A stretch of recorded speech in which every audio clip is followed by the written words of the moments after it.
안녕하십니까. 혼란한 정치 시사 이슈를 술술 풀어보는 송국근의 혼술 4월 9일 화요일 오후 늦은 시간에 인사드립니다. 자, 이제 몇 시간 후면 21대 국회의원 총선거 선거운동, 공식 선거운동이 마무리됩니다. 오늘 자정으로 마무리되고 내일 6시부터 오후 6시까지 본투표가 실시가 되죠. 그러면 내일 늦게나 내일 밤늦게 아마 윤곽이 좀 드러나고 수검표를 하기 때문에 일일이 손으로 수검표를 하기 때문에 최종 결과는 좀 새벽으로 들어가야지 될 것 같습니다. 자, 제가 이번 총선 선거 기간을 쭉 취재하고 이렇게 조망을 하면서 느낀 점은 여론전에서 일방적으로 밀렸다. 국민의힘이 여론전에서 밀리는 바람에 초기에 1월, 2월 달에 이 한동훈 현상, 한동훈 효과로 반짝 상승세를 탔지만 이후에 이 황상무 전 시민사회 수석, 이종섭 전 호주대사 이 사태가 일어났을 때 일방적으로 여론전에서 밀리는 바람에 별 이슈도 아닌 것이 최대 이슈처럼 등장을 해서 좀 지지율을 까먹는 그런 상황이 일어났고 그 과정에서 기존의 보수 지지층들이 화가 나서 숨어버리는 여론조사에도 응하지 않는 그런 따라서 안 좋은 그런 현상이 줄줄이 이어졌기 때문에 어려움에 처했었다. 자, 그런데 3월 말 4월 들어서 또 화가 났던 보수 우파 기존 지지층이 결국은 다시 좀 돌아서기 시작을 해서 최근의 이 어떤 지지율 조사 여기에 다시 골든크로스 현상도 일어나는 이 상황까지 와 있습니다. 그런데 여전히 지금 오늘까지도 오늘 마지막 유세인데도 국민의힘에서는 한동훈 원톱, 한동훈 비대위원장 겸 총괄선대위원장만 보이죠. 반면에 이 좌파 진영에서는 이재명, 이해찬, 김부겸 뿐이 아니고 또 조국 또 따로 다니고 있고 심지어 산에서 책방을 열었던 문재인까지 내려와서 여기저기를 휘젓고 다니고 있습니다. 자, 그래서 아무래도 수적으로 불리하고 또 여론전에 그렇게 강하지 못하니까는 보수 우파 진영이 계속 밀리는데 오늘까지도 계속 그런 모습을 보이니 지금 우파 유권자들이 직접 나서는 그런 현상이 벌어지고 있다. 자, 오늘 조선일보가 그 부분을 집중적으로 분석을 해서 조금 전에 보도를 했는데, 그러니까 이른바 박가리 이런 말을 하죠. 박가리라는 용어를 씁니다. 민주당, 그러니까 좌파 지지층들이 잘하는 것이죠. 우호적인 여론을 만들기 위한 활동을 이 민주당 지지층들이 잘 하는데 그게 지금 국민의힘 지지층에서 선거 완전히 막바지에 나타나기 시작했다. 이런 분석이 나오고 있습니다.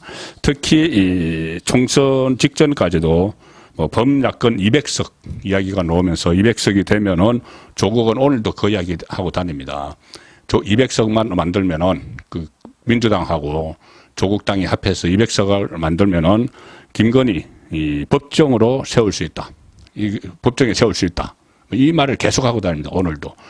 뭐냐면은 김건희 특검법 그때 폐기가 됐는데 이걸 다시 재발의를 해서 3분의 2 200석을 가지면은 대통령이 거부권을 행사해도 통과시킬 수가 있죠.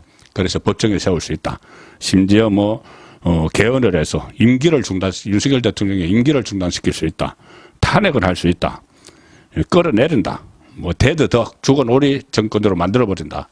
이러면 살벌한 말들이 지금 오가고 있는데, 이게 모든 것들이 본인들의 사법을 위해서 구속 위기에서 벗어나기 위한 그런 방안들이고, 또 이 복수, 일종의 보복극처럼 비춰지는데, 자기들이 잘못해서 수사를 받아놓고는, 이 사람들이 200석이 되면은 국민을 위해서, 국가를 위해서 뭘 하겠다는 건 한 사람도 하나도 없습니다. 200석 만들면은 윤석열 정부 무너뜨릴 수 있다. 자, 무정부 상태, 대드덕 만들면은 국민이 피해를 보죠. 그런데 정부가 아무 일도 못하면은 그런 상태로 만들어버리겠다. 법정에 세우겠다. 한동훈 특검하겠다. 한동훈 딸에 대해서 다 파헤치겠다. 마치 조민의 복수극을 하는 것처럼 이런 이야기를 하고 있는데도 제대로 대응을 못하니 지금 일반 우파 유권자가 직접 나섰다. 자, 이 기사 내용인데, 여권 지지자들의 결집 현상이 지금 결집 막 되고 있습니다. 행동으로 나타나고 있다. 문재인 전 대통령까지 나서서 야당 선택을 독려하면서 위기감이 번지자 여당을 지지하는 일반인들이 직접 정치 포스터를 만들고 투표 독려에 나섰다. 심지어 일본에 있는 일본에 업무차가 있는 사람까지 서둘러서 비행기표를 끊어서 투표를 하러 온다. 뭐 이런 얘기까지 지금 들리고 있습니다. 조선일보 보도에 따르면은 본인을 자영업자라고 소개한 국민의힘 지지자는 이렇게 씁니다. 핑계도 못 대고 두들겨 맞는 윤석열 정부가 답답해서 사실대로 말하려고 한다 하면서 직접 포스터를 제작을 해서 SNS에 올렸습니다. 자, 이 포스터입니다. 이 포스터를 보면은 큰 글씨로 물가 상승 주범 문재인, 빚잔치 퍼주기로 지지율 관리하고 윤석열 정부의 빚더미 떠는겨. 이 핵심이죠. 지금 물가 무슨 대파 가지고 막 외국 선전을 하고 하는데 그 물가 상승 주범은 문재인이죠. 전부 다 빚잔치 해서 그 코로나 때 현금 살포 막 이런 것을 하면서 자기 지지율 문제는 다 관리하고 윤석열 정부에 다 빚더미를 떠넘겼습니다. 그 근거까지 이 포스터에서는 되고 있습니다. 뭐냐면 그 역대 정부별 국가부채 증가폭을 담은 그래프까지 지금 그려놓습니다. 기재부가 발표한 2022년 총지출 규모를 근거로 한 건데 여기에 따르면 박근혜 정부 말기죠. 2017년에 660조 2천억 원이었던 국가 채무가 문재인 정부 말기 2022년에는 1068조 3천억 원, 그러니까 408조 1천억 원을 증가를 시켰습니다. 박근혜 정부 4년간 나라 빚이 170조 4천억 늘어난 것과 비교해서 2배 넘는 수치. 그래서 막 퍼주기를 하고, 그래서 물가 상승을 할 수밖에 없는 그런 잠재적 요인을 다 만들어 놨던 것이 문재인 정부라는 이야기죠. 그런데 지금 이 사람들이 뭐 대파 가지고 물가 관련 못한다. 이렇게 선동, 왜곡을 하고 있는 것입니다. 포스트에는 또 이런 이야기도 써놨습니다. 나라 빚이 1,000조, 국민 1인당 2천만 원, 최저임금 인상해서 자영업자 폭망, 주 52시간제, 노동자들 수입 줄고 전역장사 도산, 국가개혁 손 놓고 정권 연장하려 검찰만 때려잡았다. 문재인 정부 때. 자, 긴급 처방을 하려고 해도 나라 국간이 텅텅 비었다. 뻔뻔하고 가정스러운 민주당에 또 못 맡긴다. 이게 지금 국민의힘에서 처음부터 이런 것을 했어야 되죠. 일일이 다 수치까지 제시를 하면서. 그런데 그걸 제대로 못해서 여론전에서 밀리니 일반 우파 유권자가 직접 나섰다는 이야기입니다. 그리고 이렇게 씁니다. 핑계도 못 대고 두들겨 막는 윤석열 정부가 답답해서 사실대로 말하려는 한 자영업자가 이렇게 포스터를 작성을 했습니다. 그리고 오늘 한 그 비행기표 사진이 SNS에 올라왔는데 투표를 위해서 일본에서 귀국한다는 사람도 있습니다.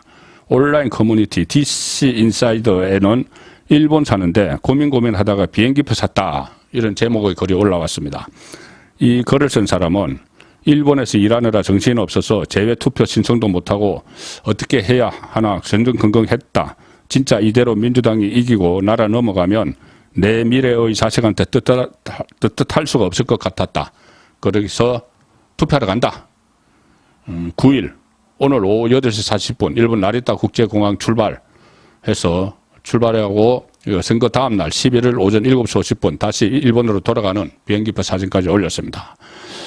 또 여성들이 주로 이용하는 온라인 커뮤니티에는 김준혁, 수원정 민주당 후보, 망언 여러 가지 선거 관련된 특히 이대생들이 뭐 성상납을 했다 미군들에게 뭐 그런 역사를 왜곡하고 날조하는 그런 글을 많이 올린 김준혁에 대한 비판 글이 일제히 올라오고 있습니다. 여성들이 이용하는 온라인 커뮤니티. 여권 지지자들은 김준혁의 과거 발언이 이 논쟁이 거리가 될 때마다 적극적으로 커뮤니티에 이를 올리면서 일종의 밥가리, 우호 여론 조성할 조성 활동을 하고 있죠. 자, 국민의힘 지지층이 보다 못해서 선거 막판에 들고 일어났다. 자, 이렇게도 표현을 할 수가 있겠습니다. 제가 오늘 오후에 그 전에 드린 대로 이 사전투표에서도 사전투표가 높은 곳은 그 전에 윤석열 그 후보가 2022년 대선 때 이 많은 표를 얻었던 곳, 그것을 중심으로 사전투표가 높다. 이것도 직접 우파 유권자들이 행동에 나섰다. 그런 한 단면입니다. 그래서 내일 본선거에서도 투표혁명이 일어날 가능성이 점점 높아지고 있다. 그렇게 정리를 해드리겠습니다. 송무권의 혼술이었습니다.